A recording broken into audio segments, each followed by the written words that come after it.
People of Earth, we have come to upgrade your cosmic consciousness. DNA activation ready. In 3, 2,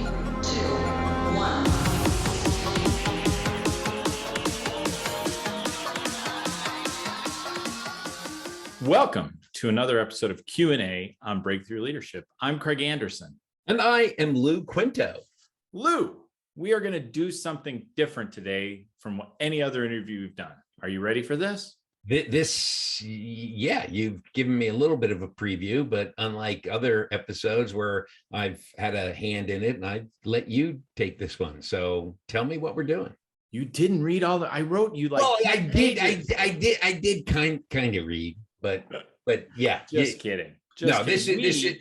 She's your contact, so you get total credit. All right, fair enough. So today we are going to talk about the process for writing a book. And we're going to be having that conversation with Dr. Shira Bush, who is an expert on this, works with a lot of different clients, helping them take their ideas from their head, turning them into a book so that they can really get that out there. As we've talked about with her, Lou, it is everyone has a book in them, except for maybe 2 or 3 people. We're not sure who are they. It's like the whole, there's no stupid questions. Well, actually, there are at least a few. Right. There's probably some people without the book. We'll find out. Yeah. So I can give you 3 people that I know do not have a book in them. So there we go. We're right there. All right. So without any further ado, let's go ahead and take it to our interview with Dr. Shira Bush. Okay. The recording is in progress. You've been crooked as long as I knew you. So yeah. So, okay. All right. So we'll just jump right in. We'll give it a little pause. We'll jump right in. Welcome, Shira Bush, to Q&A on Breakthrough Leadership. Thanks for joining us today. Thank you for having me. It's my pleasure. Absolutely. Well, wait, Shira, you haven't been through our interview process yet, so you may change your mind at the end. Oh, I doubt it. Let's face it, Lou. I'm a New York broad, born and bred just like you, from the same neck of the woods. I don't think that's going to be an issue for me. Yeah, that's why I never married a New York or a New Jersey woman, because I didn't think I could handle it. Yeah, I had my sister to deal with, and she was enough. No, it takes a very special man to hold on to us. Yes, it does. Yes, it does. So, oh man, well, Craig, were you wanting to say something? Go ahead. No. I am sure this will be a very robust conversation that I will occasionally be a part of today. Okay. So we are excited because we've never had anyone. Lou and I were talking. Sure, there's so many CEOs and so many people out there who get it in their head to write a book, but that's about all that they've thought through. And so Lou and I thought, what a great opportunity. Yeah, like Lou. And we thought, what a great opportunity to help educate people on what that really means and what the process is like. And that's where your zone of genius is, your expertise. So we wanted to just kind of, maybe you could give us a quick and dirty overview of what, maybe a quick 30 seconds or a minute on kind of what that process is, and we'll dive in and learn more.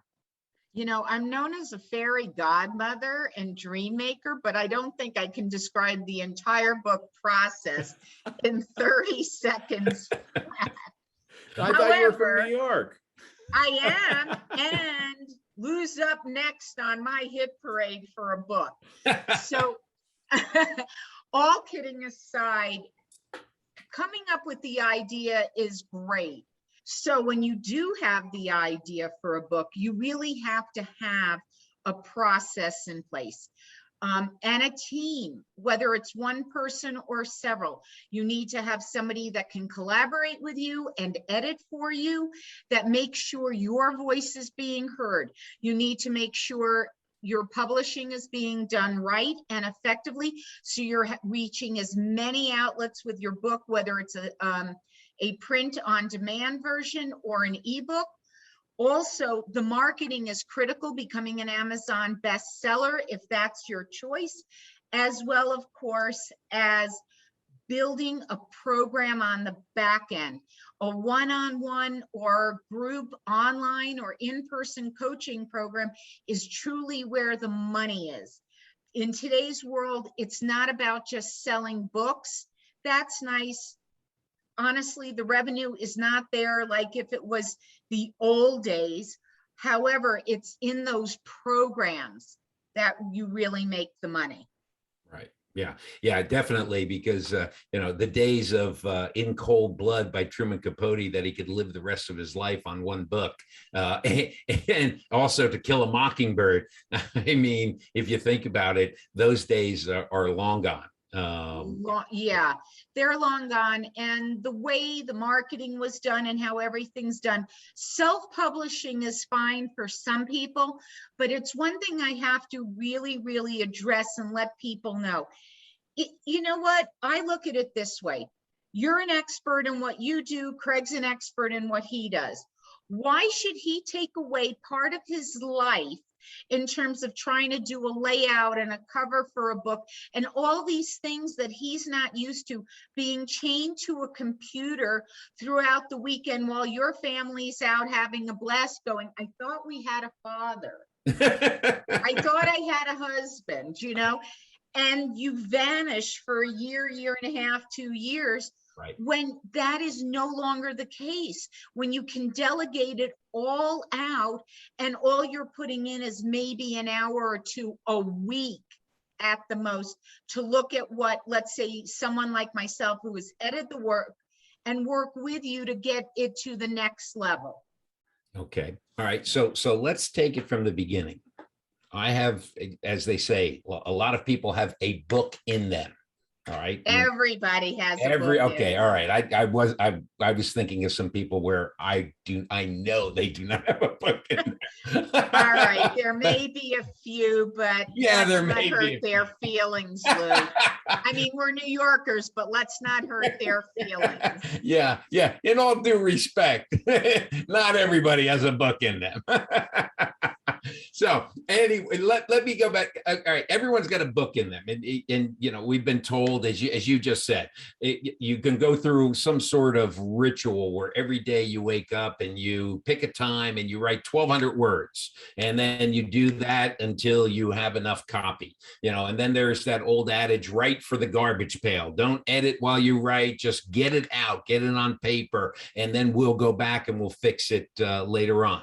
And then once you've got all of that put together, obviously editing is important, even though with the internet today, editing is not an important tool or skill that many people have. All you have to do is look at, pick 2 blog posts at random, and you probably will find 30 grammatical errors in there. So then you need but that's why you hire me, so that you have excellence. Exactly. Not quite perfection. We are human. However, you really want clean copy. It drives me nuts when I sit down and read some of these top authors coming out of top, publishing houses, and there are mistakes in the book. Right. Exactly.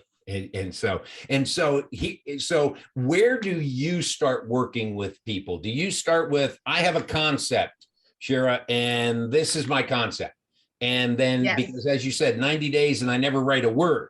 Well, okay, here's my concept. Who writes it? Okay, so all kidding aside and all joking aside, you can become an author in 90 days without writing a word.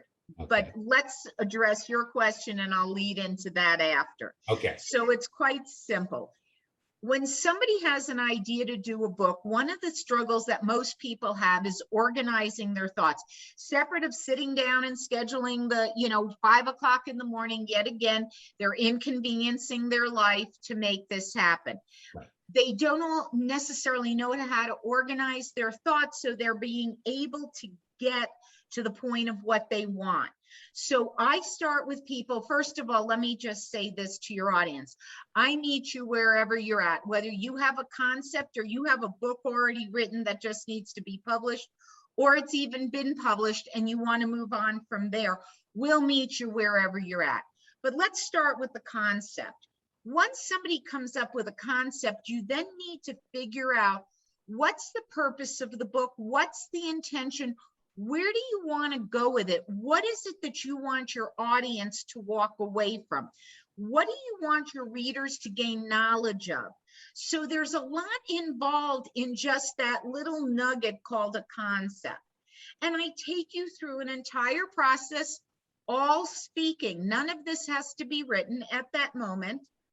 and we discuss where you want to go, what the purpose is, your background, and how it all fits. And I put the pieces together with you like a giant jigsaw puzzle. Okay.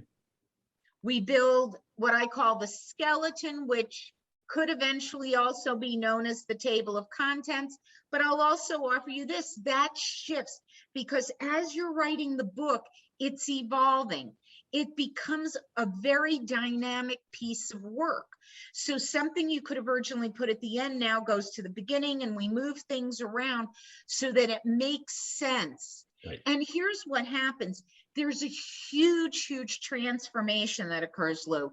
Wait, you're going to have yours. It may even grow hair back on your head. Thank God most of the people listen to this podcast and don't watch it on YouTube. So, but yeah, I've been sporting this for about 12, 15 years now. So yeah, no hair on top. Okay. All kidding aside, I'm sorry, the New York broad me. Anyway, the transformation that occurs, who you are when you come to me with an idea or you're doing it on your own, you cannot be the same person when you finish writing the book and get the book out of the box for the first time. You can't, because you've had an opportunity to discover yourself, right, the world in which you work, your family, your friends, your relationships, the business you're running, because everything changes. It's truly magical. And so many aha moments and insights come out of the conversations that create the actual book. Because I do everything with you by conversation. It's not like you're sitting locked in a room in a vacuum and nobody is giving you feedback or support. I'm there when the difficult times come.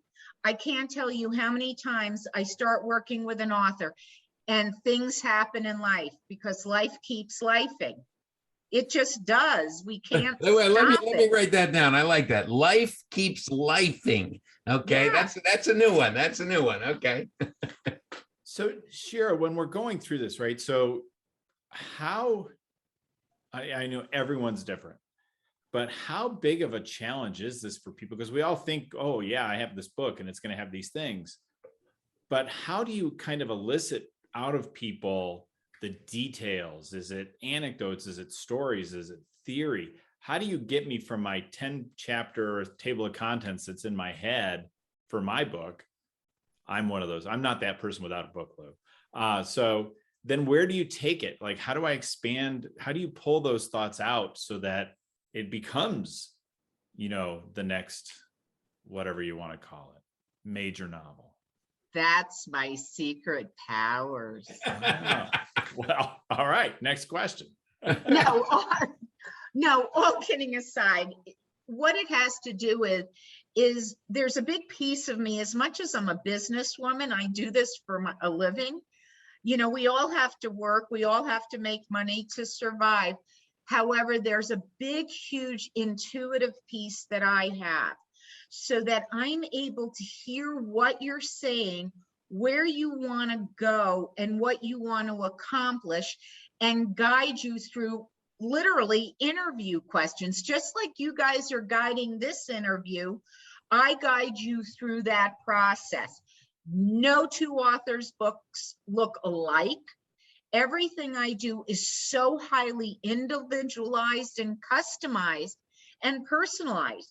So I'm not going to ask Lou the same questions I might ask you as it relates to your book and the content, even though they could be on the exact, let's say it was the subject of leadership. How you both approach leadership is going to be very different. The questions I'm going to ask you are going to be different. Yeah, there may be some basic things to start. However, in the big picture, we're writing it from your perspective, from your voice, how you see the world and how you can support others, let's say in the field of leadership. Great. Okay, cool. That's interesting because you talk about, you go from, okay, I've got a concept to I got a whole bunch of words in a document. Now, okay, Craig, let's use you and I as an example. We've got almost 100 podcasts now, transcripts of something that we could take and run out with, leadership in sound bites. I'll use that as an example, since each of our podcasts is around 20 to 30 minutes, depending on there. And we've got thousands of words over 100 podcasts. What do you do with that then? Okay. Now, if you're asking me to consult on you specifically, not fair. However, I'm going to give you a perfect example of what you're asking. Okay. I had an author come to me, I want to say it was probably about 5 years ago at this stage of the game, and she had written 60,000 words. In her mind, downloaded them, typed them up. I had a digital document of 60,000 words. And she wanted to turn it into a book. And I said, great, let's get this done. So I started reading the book. Now, the other component that's extremely important is who's your audience. Right. So a woman that has professional therapist, deals in autism and Asperger's and dealing with children, young adults and adults, and how to work with them and handle them as parents, let alone teachers, therapists, because she'd always get the toughest cases. When the kid couldn't be fixed by anybody else, quote unquote, they called her. Now, they don't fix the kid, they're actually fixing the parents. Right. But separate of that, all kidding aside. So I'm sitting there listening, and I read the 60,000 words, and I thought, yeah, no, this is a tome, 250 pages to 300 pages. And I'm sitting there going, yeah, no.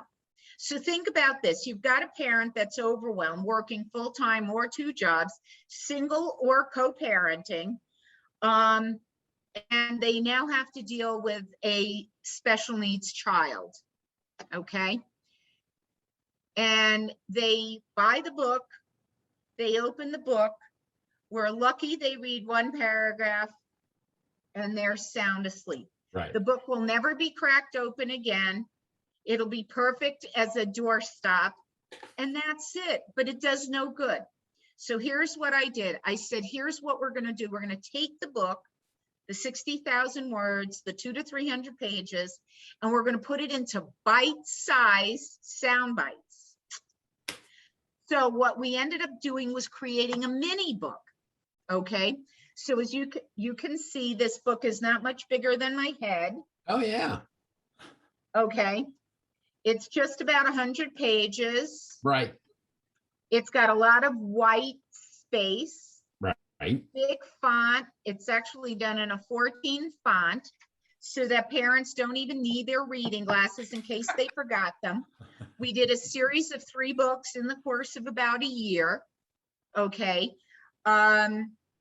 And the parents loved them.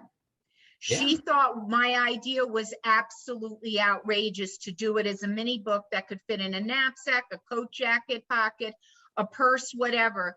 And they could read it while they're at the soccer game, the football field, the therapist's office, the doctor's office, the dentist's on the office, toilet. Yeah. And doesn't matter, but it can be read in bite-sized increments. So we did a series of 3 of them. We're working on our 4th one now. She's working heavily right now with first responders. Oh, cool. And other areas like clergy and things like that. So we're not quite sure yet, as we're putting this together, whether the book's going to be focused more towards that or continue down the parents' path and making a little bit broader on how to deal with people in general. Right. No, I think that goes right back to Shira. What you said is you need to know your audience. And today's audience, people don't read textbooks anymore. If they're small type and lots of pages on them, you know, the days of War and Peace are over. Where if someone will listen to that now, they won't read it. And in fact, Ken Blanchard, since the 70s, has made his living on those little books, just like you're talking about, with the 18 or 19 point type, and you know, only like 30 words on a page that you can flip through. And well, not quite that extreme, but no, close. but you'd see what I'm saying. And then, you know, your idea to break it up into a series is excellent. So, okay, so you sit down with somebody and they say, there's a book in me. And you say, well, what is it? And they go, it's on leadership. Well, how do you get that concept out of them? Where, okay, because you said now, and I'm going to quote you, everybody has a book in them. And so you've got these folks that you know there's a book in them. How do you get them to find their uniqueness? Well, first of all, or am I getting into consulting right now? No. We'll let you off the hook for this one, Lou. No, because I actually had an author. What's today? Tuesday. Yesterday, maybe it was Friday. I don't know. All these days, you know, with everything going on, the dates and times just blend together. The interesting thing was this new young author came to me and said, I'd like to write a book. And I said, okay, great. Well, what would you like to write about? She goes, well, I like focusing on self-confidence. I said, okay. She goes, but I really want to tell my story. And I said, okay. And then she talked about things. Oh, and she has, I believe, like a hypnotherapy practice or a stress release type practice. And I said, okay. And she goes, yeah, well, maybe I'd like to talk about this as well. And I said, well, all three of those actually tie together beautifully, because in my head, my superpower is being able to listen to what you say, because nobody shows up with just one idea on leadership. If that's the case, I'm going to turn around and say, okay, so tell me, what is it about leadership? Or talk to me more about what you want to see for people to understand or learn. So I just sit there. Look at it this way. You can consider me a dentist, and all I'm doing is extracting everything out of them one way or another. But there's a visual I didn't think we would bring up, but okay, that's good. But it's not painful. I honestly, it was interesting. I was talking to somebody the other day. They go, how do you choose your authors? I said, it's very simple. I did an interview with somebody about a week or two ago, and the gentleman was very conservative and very straight-laced and energetically constricted, it would be the term I'd use. And I may be being a little tough on him. However, are you talking about Craig? No, Craig laughs. As long as they laugh, I'm fine. We're going to have fun doing this, because here's what's going to happen. As life is lifing, there's going to be laughter, there's going to be tears, there's going to be things going on. So I'm going to digress for a minute, if I may, Lou. Do I have your permission to digress? Yes, sure. Okay, so I'm going to digress. I'm okay with it too. Yeah, right. I'm sorry, hey, Craig. I forgot you were there. I forgot to ask your permission. You were the one that invited me, and hell, I forgot to ask your permission. All right. You know, when people come to me and they want to write a book, I'm listening to them and I'm putting pieces.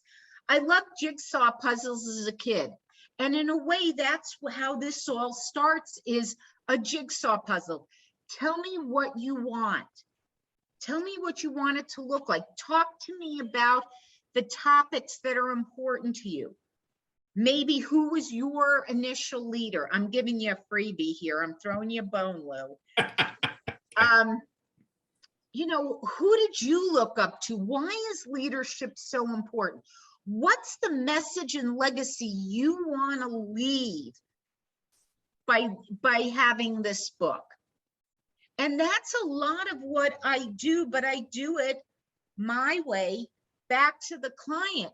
If a client is very restrictive in their personality and style, and they're not willing to have a lot of fun, because this has got to be fun because it takes time to do it, and we're in each other's lives. So let me pivot to, so we talked about, you know, the book creation process. You talked about the transformation that you go through as you kind of learn more about yourself through this process.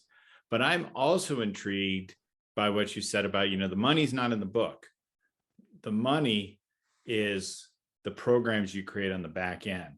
So Correct. Let's talk a little. So now that we've written Lou's book on leadership, now what does Lou do from here? How does he then monetize this book?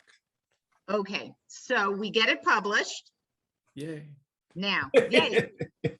Now, before I answer that question, Craig, Yep. I want to address something that to me is even more important than yay, the book is published.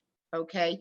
And it ties to yay, the book is published, and yay, it's an Amazon bestseller. And we've got that little stamp up there that says #1 Amazon bestseller.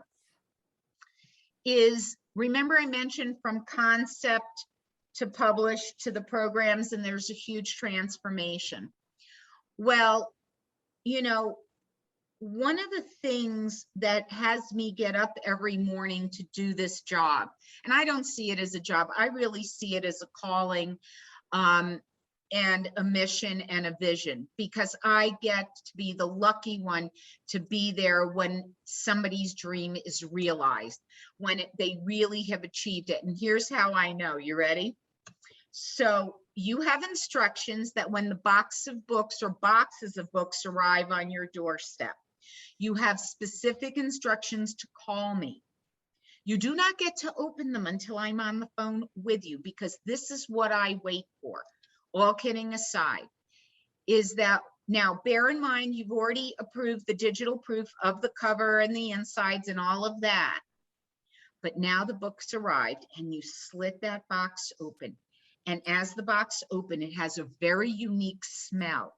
And you get this waft of fresh print book, the best thing in the planet. Yeah. And then you take out the first copy, and tears are streaming down your face, and you're smiling from ear to ear. You don't know whether to laugh or cry or do both. You've just given birth to your baby. I guess for men, this would be about the closest thing that a man could have to having a baby, other than, you know, being there when your wife gave birth or Yeah. partner gave birth. I should got to be politically correct in it. However, that split second moment is worth all the work, all the time, and all the effort. So the back end, as Craig was asking for the back end, then Yeah. is speaking engagements on that, training programs Yes. on that, and being able to put yourself out there, not only as the expert, but now I got a book, and that really builds the cred at that point. Right. Now, the minute you gain the title of author, it gives you expert authority, instant credibility, and instant celebrity, because people go, "Ooh, you wrote a book." It's the weirdest phenomenon I've ever seen on the planet. Okay, except in Florida when the sun is shining and it's raining, downpouring, and then the rainbow comes up. I mean, it's that level of natural phenomenon. Yet the money is not in that front end. That is the investment you make. You're investing in yourself, your relationship, your family, your business, your career, your life. Here's where the money does come in. Once you're marketing yourself, your book, your author status, the programs are critical, however you design them. Given we're in we're in the pandemic situation still now, even though things are opening, a lot of stuff's being done online. So I'm still focusing online for people. However, there's minor modifications you make to do the same exact thing live and in person. You can build retreat weekends. You can build all kinds of things, but that's where the money is, because people want to pay you for your expertise and knowledge to help them, whether it's one-on-one or in a group. For someone whose interest has been piqued here, what kind of range are they looking for in an investment? It's also customized. Right. But, you could be looking as low as 20, 25,000 to get you up to the marketed point. And then the groups, and depending upon what I have to do with the book and Right. what's involved, it could go upwards of 50, 60, or 100,000. Sure. And what you're doing now is just an updated business model of what publishers used to have years ago, where you went to a publisher and you had your agent that, would shop your book around for you, and you paid for that agent. And then once the publisher got it, there were fees with legal fees and everything to make sure things checked out. So you've updated the business model when it comes to writing a book. So yeah, the days of the advance are gone, unless you're Eckhart Tolle, right, or Deepak Chopra.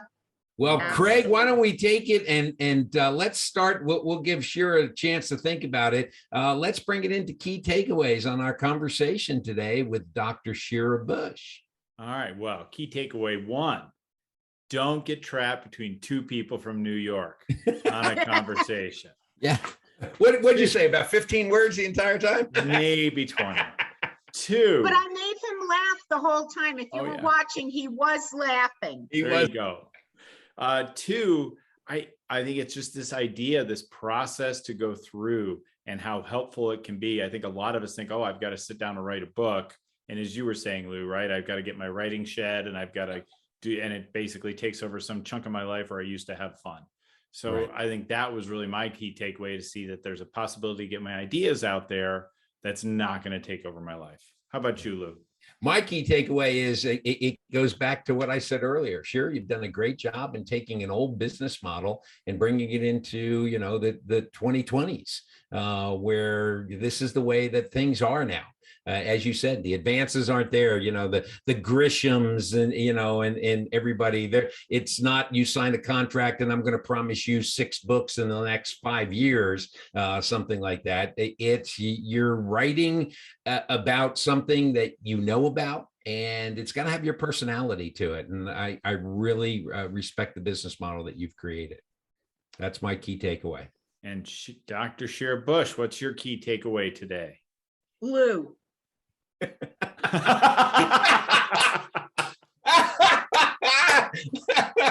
Oh, there you go. Very good, Shira. Wait, let me qualify. You better. As an author. I'm as an author, yeah. He's going to become an author. We're going to see to it that he becomes an author. So my takeaway is Lou. New client. Take my blog partner, please. All right. So Shira, after folks have listened to this, what's the best way to get in touch with you? Okay, you can find me on LinkedIn. Lou, you're going to put up all these ways they can find me, right? Because I sent you the laundry list. Yes. Facebook, Instagram, LinkedIn, you name it, I'm there. Come see me. Reach out, DM me. I will be more than glad to send you my calendar link to set up an initial consult call to see, let's have a conversation. Let's have some coffee or tea or a cocktail or some bourbon. I don't care. Martinis are good. I like mine dirty with olives, please. And let's chat about making your dream come true, so I can keep my legacy as a fairy godmother going and have your dreams come true. All right. And for our listeners, there's no special, you don't have a special handle or something like that? Oh, yes, I do. Okay. You ready? All right. Tell them. I'm Dr. Shira Bush, the book creator. Become an author in 90 days without writing a word. Okay. All right. Good. Boom. So this way they've got it. And Bush is just B-U-S-H, no C in the middle of it. So no, we're not the beer. We're more like the president. If I have to answer, or the governor, and if I have to answer that question, then I have to kill you, or the CIA will. It's a no-win on that one, guys. Oh, Excellent. Well, Shira, thanks so much for joining us here on Q&A on Breakthrough Leadership. Bye-bye. Terrific. Bye. Thanks, gentlemen. It's been a real pleasure and it's been an honor. Well, Craig, that was a great interview. I'm sorry that Shira and I didn't include you in a lot of our conversation, even though, as I said earlier, you were the one that introduced her to us. But I enjoyed talking to her because I know a lot of people who have said, I want to write a book, and they just have never done it. And I think Shira brings an opportunity to a lot of leaders who want to write that book, that this is their chance to have somebody walk them through, and I'll call it a maze, because if you try to do it by yourself, you don't know, where do I publish? How do I publish? You just don't know. So I would hope that our listeners and viewers, if you have a book in you, give Shira a call. Absolutely. It was, I stuck between two New Yorkers. I knew it was going to be an easy day for me today. So glad we did it. I learned a lot from that interview and it was great.